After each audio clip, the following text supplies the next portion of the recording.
pregação do pastor Josivan. Nós sabemos que ele sofreu uma cirurgia, então vamos orar para ele logo restaurar e estar junto com a gente. Nosso Deus, nosso Pai, nos abençoando, nossos Deus, obrigado, Pai, pela mensagem, pelos hinos que já foram louvados, nosso Deus, e agora, Pai, esteja comigo com a escola dominical, como é uma escola do mundo, Senhor. Abençoa o pastor Josivan, Senhor, nosso Deus, tenha certeza que estamos tudo certo, de acordo à tua vontade, Pai. Continua, Senhor, nos abençoando, nos guardando, Senhor Deus. Tudo que fizemos é a voz inteiramente do teu abraço. Fica conosco, Pai. Em nome de Cristo Jesus, eu te peço e agradeço. Amém. Amados, todo mundo tem a sua revista, ou sou eu que tenho? Eu estou na terceira lição, que fala de santidade e ressurreição, é isso? Então vamos lá. E eu gostaria que definamos alguns objetivos nessa lição. Quando você faz a leitura, tanto da revista e também das escrituras, você percebe que é questão de conselhos, orientações para uma vida de santidade, para uma vida de prática do amor fraternal. Você vai perceber também como outro objetivo que é uma abordagem de assuntos escatológicos. Existem assuntos escatológicos. Quando eu falo de assuntos escatológicos, são coisas lá que falam dos fins dos tempos, que fala sobre a volta de Jesus, a ressurreição dos mortos. Então nós temos essas coisas e eu gostaria que façamos também essa abordagem dentro da nossa lição e finalmente poder incentivar a igreja a servir, incentivar a igreja mão à obra, pois vocês vão se deparar com uma igreja dos Tessalonicenses que era bem operosa, que era muito praticante. Então eu queria que isso seja também um dos nossos objetivos. Eu volto, primeiramente, um conselho sobre como viver uma vida de santidade, uma vida na prática do amor. Segundo, abordar assuntos teológicos, escatológicos, e finalmente incentivar a todos nós para que nós possamos servir ao Senhor. Somos chamados para isso. A carta de Paulo aos Tessalonicenses nos apresenta, como disse, muitas recomendações, muitas orientações, mas são orientações de um apóstolo, de um pai, que está olhando para aqueles filhos. Aí sim, chegou bem.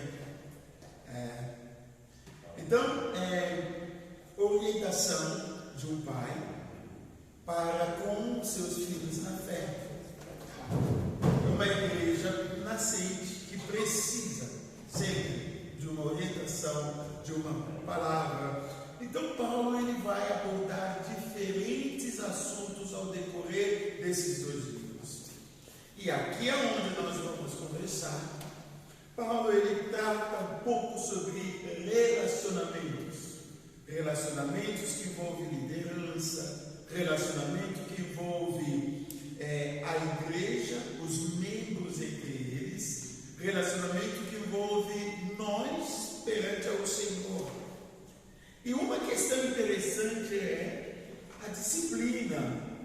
Quando ele vai abordar a questão da morte, da ressurreição, então ele ao mesmo tempo vai trazer umas coisas, umas palavras de conforto, de consolo, de amparo, para que a doutrina da ressurreição ou a morte não seja entendida como algo assim que é difícil, que é para acabar com tudo. Não. para que se sintam algo que está no conhecimento de Deus, que Deus está no controle de tudo que nos acontece. Enfim, a necessidade de constantes orações. Quando você vê Paulo, por exemplo, nessa carta, ele vai dizer orar sem cessar, mostrando o fato de que é importante, é uma necessidade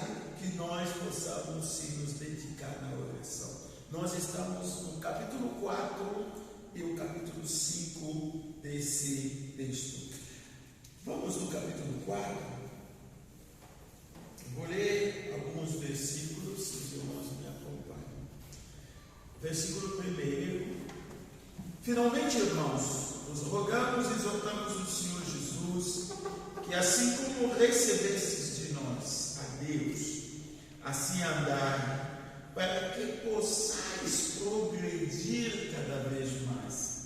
Porque vós bem sabeis que mandamento vos temos dado pelo Senhor, porque esta é a vontade de Deus, a vossa santificação, que vos abstenhais da fornicação, que cada um de vós saiba possuir o seu vaso em santificação e honra, não na paixão, na concupiscência, como os gentios que não conhecem a Deus. Ninguém oprime ou engane o seu irmão em negócio algum, porque o Senhor é vingador de todas essas coisas, como também antes nos dissemos e testificamos. Porque não nos chamou Deus para a imundícia, mas para a santificação. Versículo 7. Portanto, quem despreza isso não despreza o homem, mas sim a Deus, que nos deu também o seu Espírito Santo. Quanto porém ao amor fraternal, não necessitais de que vos escreva, visto que vós mesmos estáis instruídos por Deus, que vos ameis uns aos outros.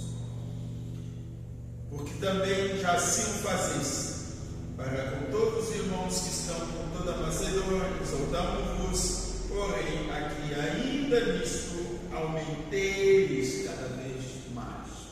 Verso 11. Procureis viver quietos e tratar de vossos próprios negócios, trabalhar com vossas próprias mãos, como já o tenho mandado, para que andeis honestamente para os que estão de fora e não necessiteis de coisa alguma. Amém? O versículo 1 até o verso 12 é o primeiro bloco que eu gostaria de tratar com vocês. O que Paulo está falando aqui? Paulo está tratando sobre uma vida que agrada ao Senhor. Como eu posso ter uma vida que agrada a Deus? Mas antes de falar sobre agradar a Deus, convenhamos definir o que é agradar a Deus. O que os irmãos acham que seja essa palavra, agradar a Deus? Como é que você agrada a alguém? Vamos lá, quem quiser responder sobre essa Fazendo a vontade da pessoa? Fazer a vontade da pessoa. Uau! Sim, quando ele quer que você cozinha, aí você faz arroz e o feijão fazendo a vontade dele, ele se agrada. É verdade. Porque ele diz que você faz bem arroz, ele faz bem feijão. Então, quando você faz algo para quem você ama, que você faz a vontade, a alegria, você está agradando aquela pessoa. Vamos lá, mais alguma pessoa interagindo sobre o que é agradar a Deus? Agradar a Deus é nós fazer a vontade de Deus, fazer as coisas não para agradar o homem, mas para agradar a Deus, andar na presença dele e ter a comunhão com ele, e receber o Espírito Santo para que nós tenhamos a unção para poder fazer a obra do Senhor. Não é? E nós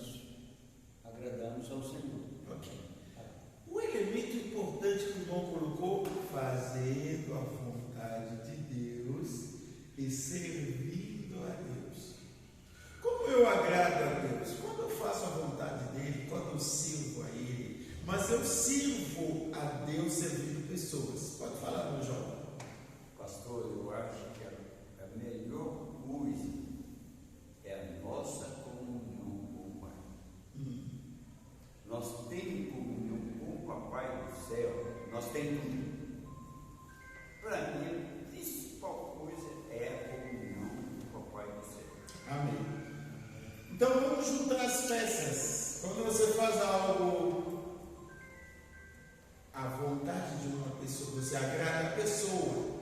Mas quando você passa a fazer a vontade de Deus, a servir a Deus, e ali a gente vai um pouquinho mais longe, a ter comunhão com Deus, você passa a agradá-lo.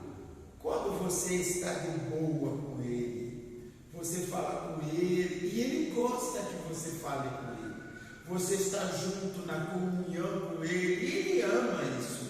Então, agradar a Deus, nós levantamos essa questão de fazer a vontade dEle, de servi-lo e de ter comunhão com Ele, e eu quero avançar mais um pouquinho, porque não somente fazendo a vontade de Deus, que é possível a gente obedecer a Deus. Às vezes nós fazemos a vontade de Deus, obedecemos a Deus, mas mesmo assim a gente não está agradando a Ele. E eu quero chegar aqui nesse ponto. Primeiro, a história do filho pródigo. Eu quero falar do irmão. Quando ele chega, ele olha para o pai e fala: papai, que coisa é essa? Porque eu estou ouvindo a música de longe, eu perguntei lá para os trabalhadores, estão me dizendo que o meu irmão voltou. Mas pai, eu estou com você, comunhão. Sempre estou com você. Tudo que você pede eu faço, obedecer, servir. Mas mesmo assim, ele não agradava. Porque ele disse: olha, eu não sei, eu não estou me agradando dele, porque eu estou assim na comunhão, eu estou assim fazendo o que papai manda, servindo o papai. Mas o grande problema dele, ele obedecia, servia, tinha comunhão, mas ele vivia como escravo. Ele fazia o que o papai mandava fazer, mas ele não entendia que na relação, eu sou filho, eu não sou servo, escravo aqui. Tanto que o mais novo entendia a relação de filho. Agora, o que eu quero dizer quando eu falo sobre isso? Eu estou olhando um filho que serve, que obedece, que tal, mas que não está de agradando ao seu pai. Porque ele se acha escravo. Ele diz: nunca papai me deu nem um boi, nem um cabrito para eu também fazer festa com os meus amigos. Você é filho, o que é meu é seu. Esse relacionamento, o filho mais velho, ele não experimentava. Então ele faz tudo, mas mesmo assim ele é descontente dentro de casa.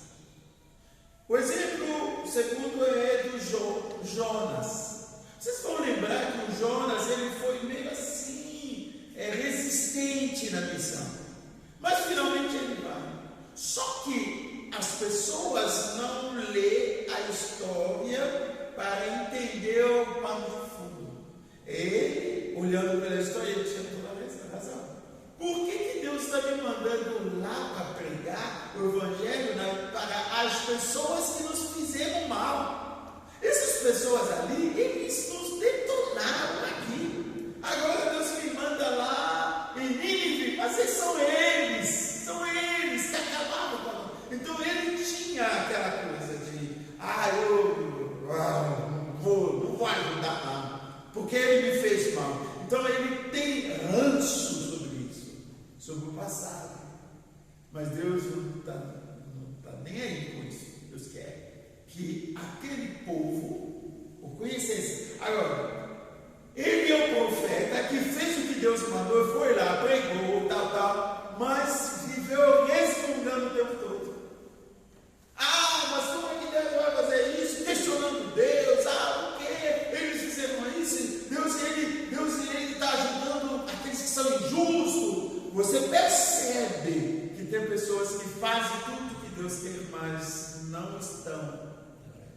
de agrado, contente, que não estão de bem com Deus.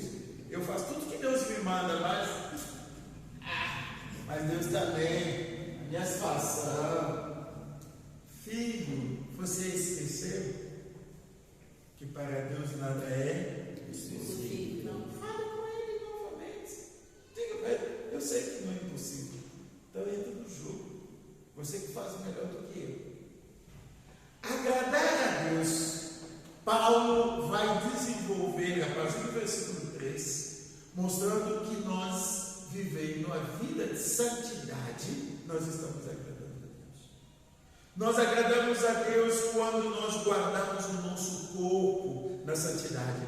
Por quê? Porque naquela época, os gregos e os romanos, eles não tinham escrúpulos em nada que envolvia o sexo.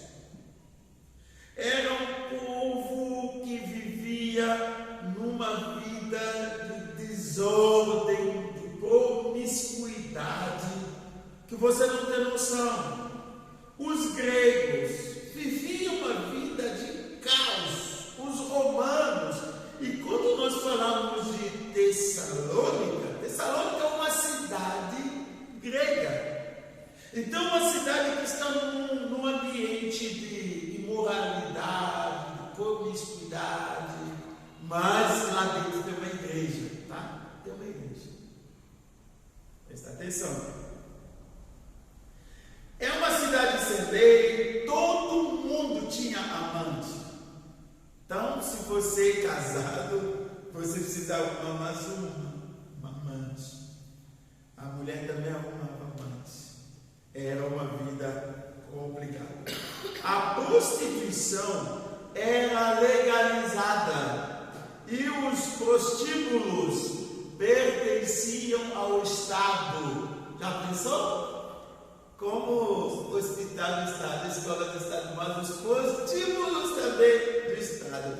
Agora, os lucros serviam na construção dos templos de ídolos. A idolatria seria forte, por isso, na Grécia tem o deus do sexo, que se chama Eros. Eros é o deus do sexo. Porque eles viviam essa promiscuidade. A frouxidão moral, irmãos. Hoje, na nossa sociedade, vemos isso enfraquecendo os laços matrimoniais. Quando a imoralidade, a família não fica firme. Não. Imagine se um homem tiver uma amante. E como é que vai ficar a casa dele? Como é que fica a família dele? Então, toda a questão de frouxidão moral se manifesta hoje na nossa vida em fraqueza dos laços matrimoniais, nos divórcios e na promiscuidade. Há muito divórcio. Divórcio até se torna uma questão natural. As pessoas casam, depois de uma semana divorciam. As pessoas casam nem um ano. Não gostei. Já divorcio. Então você percebe essas questões. E quando nós voltamos na realidade, olha os fatos bem tristes naquela cidade. Demóstenes é o maior orador lá da Grécia. Ele disse o seguinte: os gregos têm prostitutas para o prazer, concubinas para as necessidades diárias do corpo e esposa para procriar filhos. Esse homem, se estivesse aqui, a bandeira das mulheres levantaria na hora. Ele disse que grego vive com prostituta para ter prazer, com concubinas para as necessidades diárias, mas com as esposas só procriam, cuidam das crianças. A imoralidade se tornou um costume normal, natural para a sociedade daquela época. Por isso Paulo ele vai bater seu vaso de santificação e honra, ele não fala isso à toa, porque vaso também significa homem. Então você precisa, corpo, você precisa considerar o seu corpo. Como sabemos, o vaso também é homem, instrumento nas mãos de Deus. O seu corpo também é vaso. E Paulo diz que precisa considerar isso em honra. A prostituição estava vinculada com o templo, com a religião. Por isso havia templos com sacerdotisas que eram chamadas de prostitutas sagradas. Então eles faziam a prostituição dentro do templo, não é das igrejas deles, mas dos templos deles, de idolatria. A igreja nasceu então nesse contexto e ali a igreja estava. Por isso Paulo ele vem orientando os irmãos. A minha pergunta inicial: imagina uma igreja que se localiza em contextos como esse. Vamos lá. A igreja aqui, mas ao redor tem motéis, tem prostíbulos. Como é que a igreja vai lidar com isso? Agora, não vamos à questão imoral, mas a igreja está aqui, mas do lado tem bar, não tem? Tem. Como é que a igreja lida com isso? Ponto de droga. Ponto, onde fica? Bem pertinho? Comunidade também fica perto. Tem a comunidade. Você percebe que existem coisas que não fazem a igreja sai daqui, sai daqui. Não. A igreja está dentro dessa realidade.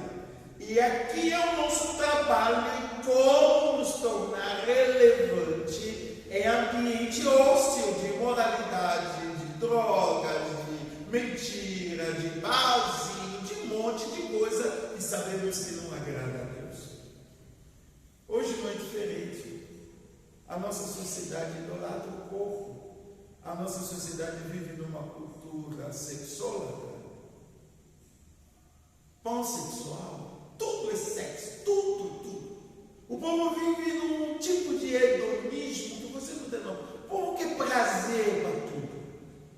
Então a nossa realidade é uma cultura que não tem pudor, não tem respeito pelas coisas que nós valorizamos. Você vai ter o pessoal falando do sexo de um jeito sem respeito, sem reverência, por um assunto muito sério. Esse é o século do prazer que nós vivemos, mas o prazer barato, um reino hedonista de prazer. E quando se fala de sexo dentro de um ambiente de pureza, aí não, porque o sexo é banalizado, o sexo é comercializado. Essa é a realidade que nós estamos vivendo. Se você vive no Brasil, você sabe o que eu estou dizendo. A televisão, o que a televisão faz? 24 horas nos mostra coisas que nós não precisamos ver. Já pensou uma vez eu lá assistindo uma moça subindo no telhado? Lembra da história da Gabriela, novela? A cidade toda veio para olhar a menina subindo no telhado. Isso é o relato da sociedade.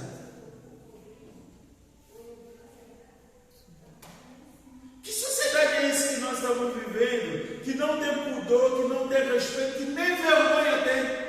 O pessoal não tem vergonha na cara.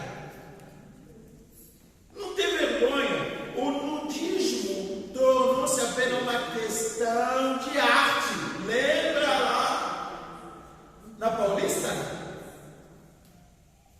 O pessoal, não, mas é arte. Que arte é esse? Você está bom e você chamou uma criança. Essa é a sociedade que nós estamos vivendo.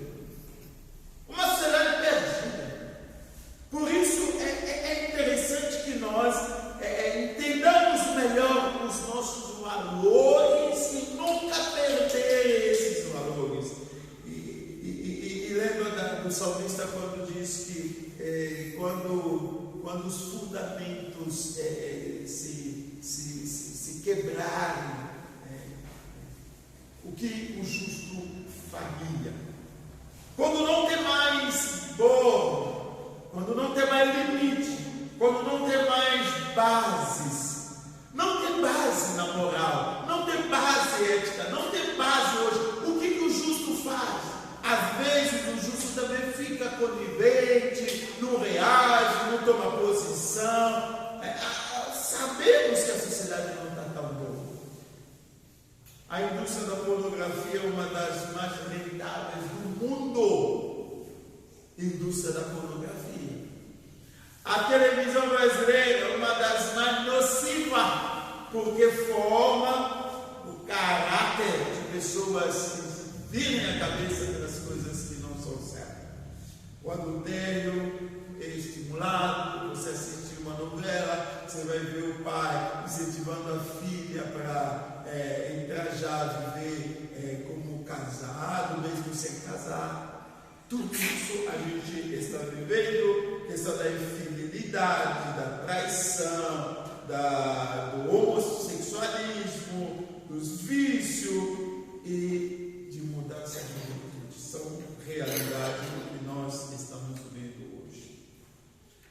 Quais são as grandes lições que Paulo nos apresenta? Primeiro, ele diz: a vontade de Deus é a vossa santificação.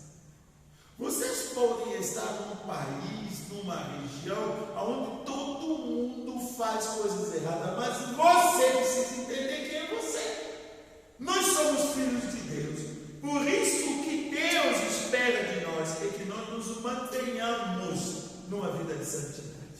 Todo mundo pode fumar maconha, mas eu não vou me envolver. Todo mundo pode, não sei o que, usar, ir para o pecado da carnalidade, mas eu não. Porque eu sei quem eu sou. Essa questão é muito importante. Então, a palavra grega para impureza sexual é porneia. E a palavra porneia se traduz pela prostituição, pecado sexual, relações sexuais ilícitas, atividade sexual ilícita. Porneia engloba homossexualismo e todas as outras formas habilitantes da prática sexual. De igual modo, porneia inclui impureza da mente, desejos ilícitos, a pornografia, na televisão, no celular. Tudo isso tem a ver com a impureza sexual. Então, Paulo tem em vista tanto o sexo antes do casamento, que não pode, como o sexo fora do casamento. Tanto a fornicação quanto o adultério.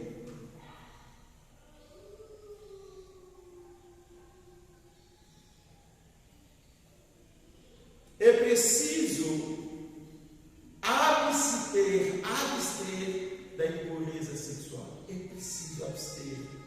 Você sabe da impureza, você sabe. Aquela conversinha de amigo no WhatsApp pode envolver as pessoas justamente nas coisas erradas.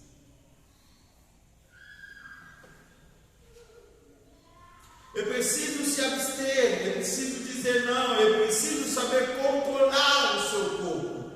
Tem coisas que você sabe que não vou deixar, ouvir, assistir, participar, ficar no meio. Então convém que você se controle o seu corpo. É preciso resistir às paixões lascivas, aquelas paixões do mundo, aquelas paixões que não agradam o coração de Deus. Agradar a Deus também está na prática do amor fraternal.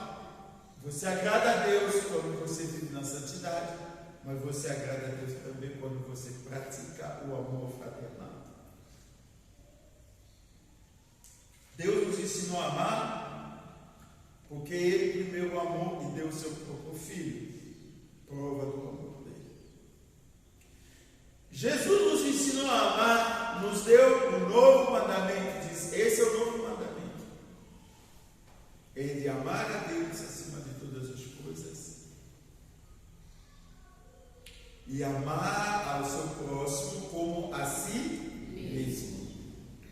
Agora, o Espírito Santo, ele derramou o amor de Deus em nossos corações. Por que eu faço essa dinâmica? Agradar a Deus praticando o amor fraternal. Só que esse amor fraternal, nós temos um exemplo em Deus, o próprio Deus. Nós temos o Espírito Santo e nós temos o Senhor Jesus Cristo, que nos ensina, cada um a praticar o que fez sobre o amor de verdade. Então nunca devemos esquecer que o amor fraternal é um dever, porque através do amor fraternal nós estaremos vivendo de maneira que agrada a Deus. Meu amado, o mundo saberá que nós somos discípulos de Jesus, não é porque fizemos um prédio bonito, não é porque compramos um carro, não é por nada disso. O mundo saberá que nós somos filhos de Deus se nós nos amamos uns aos outros. Ali Paulo emprega a palavra Filadélfia. Filadélfia é fila, fileu, amor, delfos, que é irmão. Então ele usa o amor que existe entre irmãos de sangue para poder explicar que tipo de amor fraternal ele quer que nós apliquemos. Não é o amor fraternal de se encontrar na igreja de domingo em domingo. Não. Ele disse que devemos amar os irmãos da fé como se fossem nossos irmãos de sangue. Irmão de sangue. Você pode não querer caminhar com ele, você pode ficar de mão com ele, mas você nunca vai deixar de ser irmão dele. Ele pode ser o maior bandido. Se ele abrir o bico e dizer: irmão, pastor, aí você também está sendo conhecido igual a ele. Paulo emprega a palavra para mostrar que o amor deve ser como dos irmãos, de respeito, de comunhão, de ajuda mútua, isso é importante. E o amor que desafia a igreja é o amor ágape, é o amor de Deus. Esse amor desafia todos nós. Ágape é o amor de Deus demonstrando para conosco. Não é o amor baseado apenas em sentimento, mas expresso pela vontade. Quando alguém diz que eu estou amando os meus irmãos, eu sinto que eu estou amando, então aquele irmão não sabe o que é amor fraternal. Amor fraternal não é um sentimento, mas é uma expressão da minha vontade.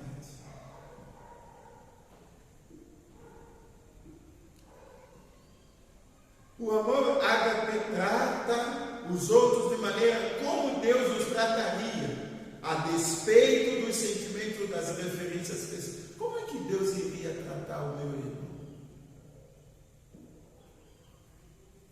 Como? E é assim que eu passo a tratar. O amor nos proporciona a dar testemunho para comuns de fora. Nós temos que mostrar um bom exemplo para todos que estão fora, que não conhecem a Deus, que não conhecem o Evangelho. Bases da nossa esperança, capítulo 4, verso 13 a 18, Jesus está voltando. Jesus está voltando. Essa é a mensagem. Você pode se esquecer de tudo, mas nunca se esqueça de que Jesus está a chegar.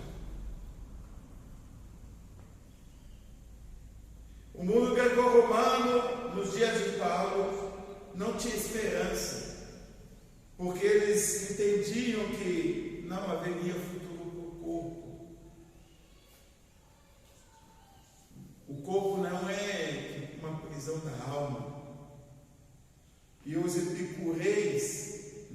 acreditavam na eternidade.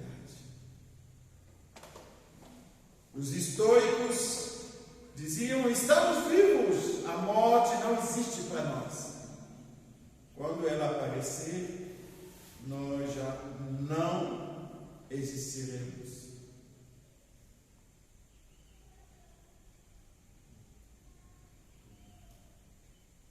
Que sociedade é esse sem esperança? A sociedade que não tem esperança não vai olhar a ressurreição como algo bem visto.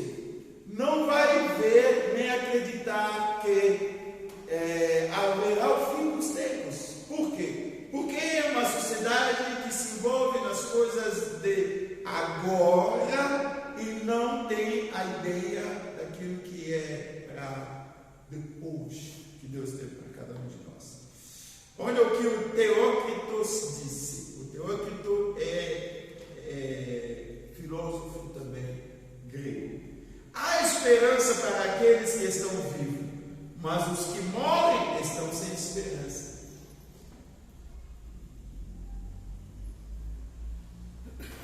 A esperança para você que está vivo, mas se você morrer já é. Isso já tira a validade do fato de que não dá para acreditar na ressurreição dos mortos.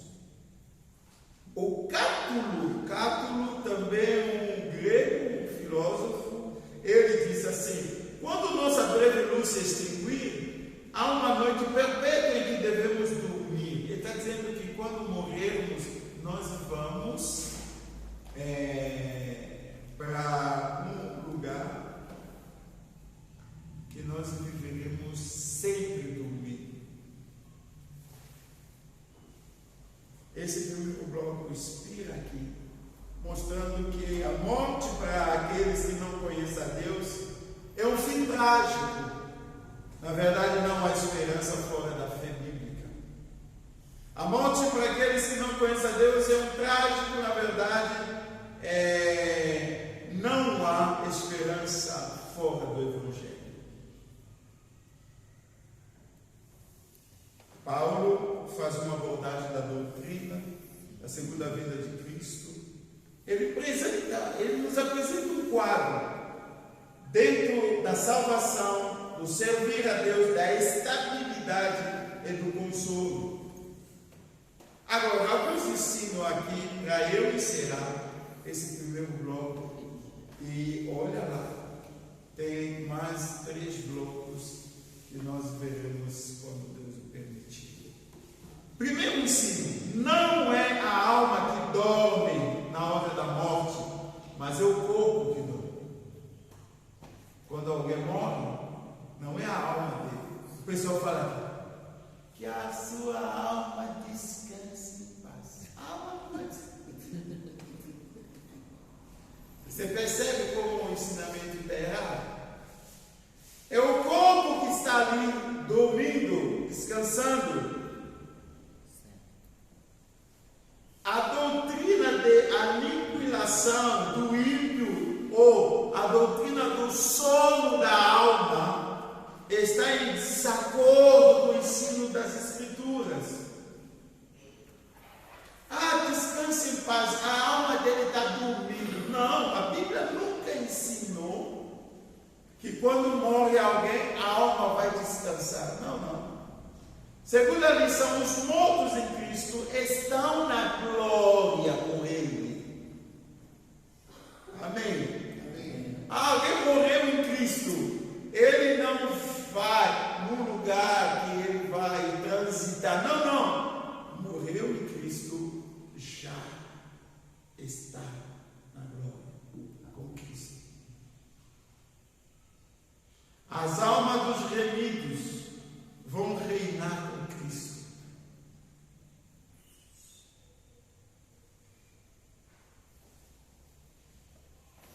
Eu já falei sobre isso. Os mortos em Cristo virão com Cristo em glória. Quando Jesus voltar, ele vem com esses grandes homens que marcaram o tempo.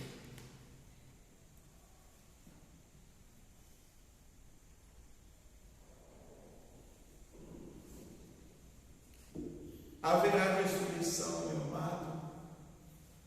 A ressurreição dos mortos, na segunda vinda de Cristo, será pessoal, visível, essa vinda, audível. A Bíblia diz que todos os olhos o verão, como ele vai vir. O Senhor vai vir mediante a voz do arcanjo. Vamos ouvir. E vamos saber que ele está voltando.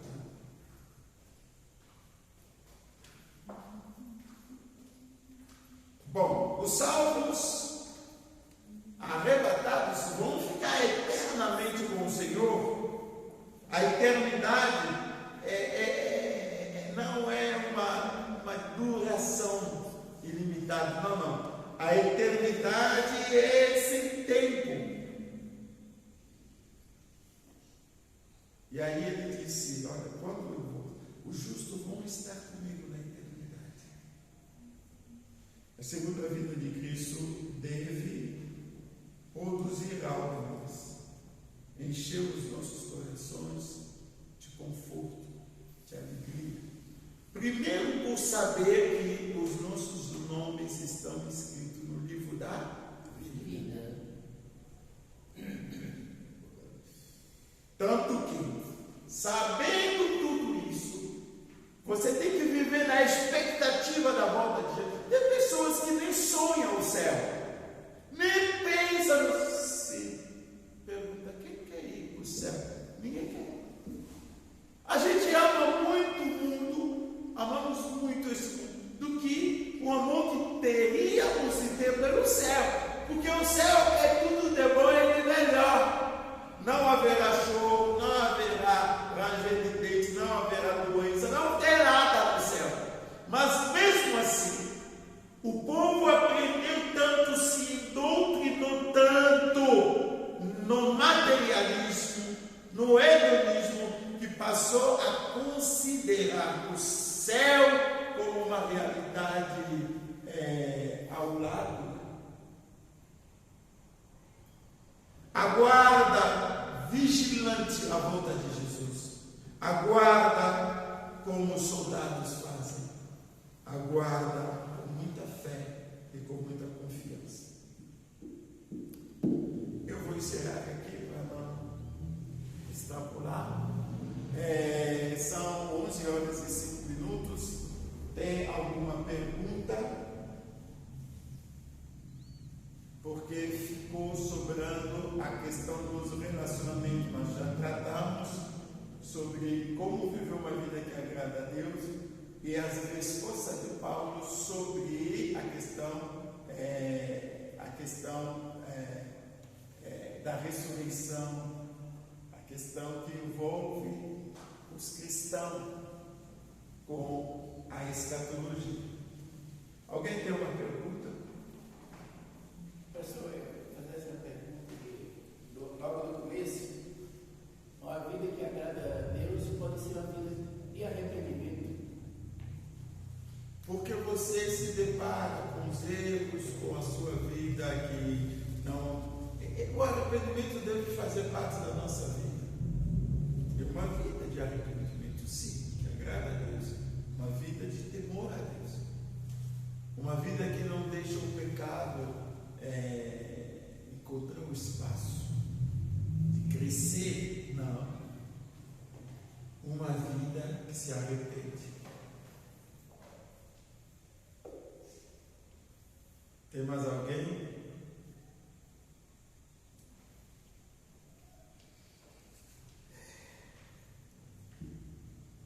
Tenha a expectativa da volta de Jesus. Anseia pela volta de Jesus. Porque ali você vai fugir do mal. Você estará sempre prontos e preparados. Isso é muito importante. Bom, vamos encerrar por aqui. Oremos. Amado Deus, nosso Pai, a Tua palavra é linda, maravilhosa. Obrigado por nos despertar no outro lado da nossa fé. Abençoe essa igreja, abençoe os amados irmãos. Que a tua graça nos acompanhe sempre. Que a tua bondade esteja sempre com a gente. Continue abençoando essa igreja. Nos põe a expectativa da volta do Senhor como algo desejoso. Nos ajude, Pai amado. Abençoe a nossa vida. Agora nós encerrando, voltando para as nossas casas, Senhor, eu quero te pedir que o Senhor age, que o Senhor nos perdoe, que o Senhor nos ajude a nos arrepender toda vez e a caminhar contigo, Senhor, em nome de Jesus. Vamos colocar em pé. Que a graça do nosso Senhor Jesus, o amor maravilhoso do eterno Deus e nosso Pai, a doce comunhão do Espírito Santo de Deus esteja sobre esta minha igreja e também esteja sobre todo o povo de Deus espalhado na face da terra, hoje para todos sempre. A igreja diga Amém. Amados, nós chegamos ao fim, a não ser que haja outros avisos, alguma questão que nós... Então, com oração silenciosa, nós nos despedimos. Deus abençoe, um bom domingo, um bom almoço. Dá para pegar almoço pelo dia mesmo.